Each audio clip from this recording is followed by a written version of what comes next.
ఇక డీటెయిల్స్కి వెళ్తే సికింద్రాబాద్ బొల్లారంలోని కంటోన్మెంట్ ఆసుపత్రిని మల్కాజ్గిరి పార్లమెంట్ సభ్యుడు ఈటెల రాజేందర్ సందర్శించారు. ఆసుపత్రిలో పలు విభాగాల్లో తిరుగుతూ వైద్యులతో, వార్డులలో చికిత్స పొందుతున్న రోగులతో మాట్లాడుతూ వివరాలు అడిగి తెలుసుకున్నారు. కంటోన్మెంట్ ఆసుపత్రిలో వైద్యుల, సిబ్బంది, మందుల కొరత ఉన్నట్లు తన దృష్టికి వచ్చిందని, ఈ అంశాన్ని కంటోన్మెంట్ బోర్డులో ప్రస్తావించి వైద్యుల సంఖ్యను పెంచడంతో పాటు మెరుగైన వైద్య సదుపాయాలు అందించే విధంగా చర్యలు తీసుకుంటానని హామీ ఇచ్చారు. ఇటీవల కాలంలో వైద్యులు ఉన్నప్పటికీ సరైన వైద్యం అందించడం లేదని ఆరోపణలున్నాయని, రానున్న రోజుల్లో వైద్యులు, వైద్య సదుపాయాలు పెంచి ప్రజలకు మెరుగైన వైద్య సేవలు అందేలా కృషి చేస్తామన్నారు.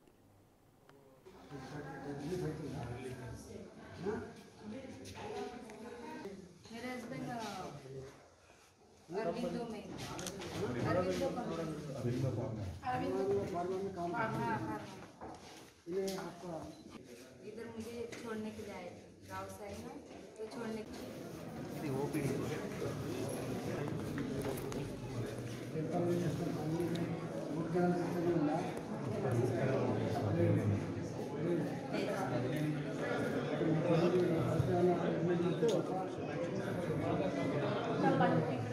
సిమెంట్ ఫిల్లింగ్, క్లీనింగ్, పళ్ళు cleaning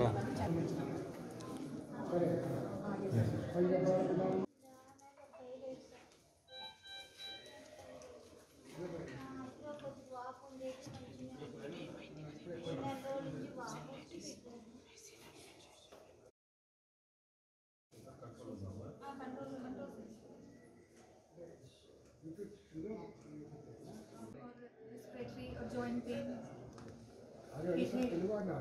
I can understand, sir. How many patients? How many patients? 20 to 25 patients. Per day 20 to 25 patients. Are you using medicines? Yes. Free medicines. Yes. ప్రభుత్వ పరంగా ఉన్నటువంటి హాస్పిటల్లో పేదవాళ్ళు మాత్రమే, కడుబీదరికంలో ఉన్న వాళ్ళు మాత్రమే వస్తున్నారు. ఆ వచ్చే వాళ్లకు మందులు సకాలంలో ఇవ్వడం కానీ, వచ్చే వాళ్లకు సర్వీస్ అందించేటువంటి డాక్టర్లు కానీ, నర్సులు కానీ చక్కగా లేరనేటువంటి వార్తలు ఈ మధ్య బాగా వినబడతా ఉన్నాయి. ఈ హాస్పిటల్లో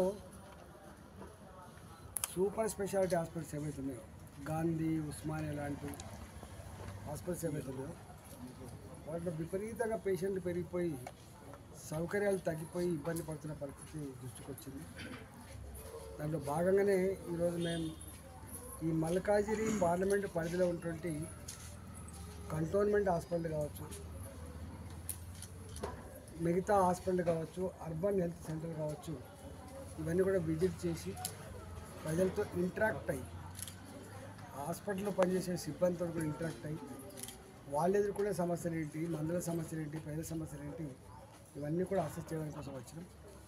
ఈ కంటోన్మెంట్ హాస్పిటల్ నేను అప్పుడు ఆరోగ్య మంత్రిగా ఉన్నప్పుడు కరోనా వచ్చినప్పుడు ఇదంతా బాగా చేసినాం, మంచి ఫెసిలిటీస్ ఉన్నాయి. కానీ ఈ కంటోన్మెంట్ హాస్పిటల్ కేవలం కంటోన్మెంట్ పరిధిలో ఉన్న ప్రజలు మాత్రమే కాకుండా ఇతర ప్రాంతాల ప్రజలు కూడా వస్తూ ఉంటారు.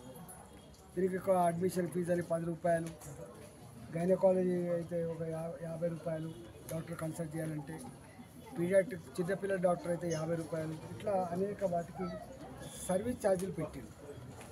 ఇక్కడ డెలివరీ అయ్యే వాళ్ళకు కూడా కొంత డబ్బులు వసూలు చేస్తున్నట్టుగా